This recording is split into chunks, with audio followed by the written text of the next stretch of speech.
Carbon dating ప్రక్రియ ద్వారా ఈ రాయిలో లభించిన శిలాజాలు సుమారు 7,000 సంవత్సరాల పురాతనమైనవి.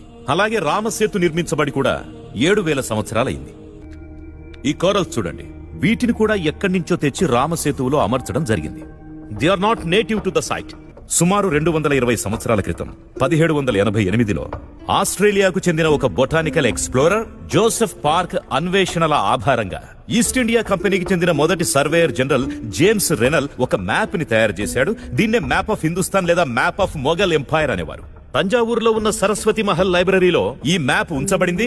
ఇందులో భారతదేశాన్ని శ్రీలంకను కలిపే వంతెనను రామసేతు అని పేర్కొన్నారు. ఇదే మ్యాప్ ని 1804 వెర్షన్ లో జేమ్స్ రెనలే రామసేతు పేరు తీసేసి ఆడమ్స్ బ్రిడ్జ్ గా మార్చాడు.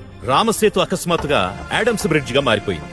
ఈ విధంగా ఆంగ్లేయుల ద్వారా భారతదేశ చరిత్రను యూరోసెంట్రిక్ గా మార్చే కుట్ర జరిగింది.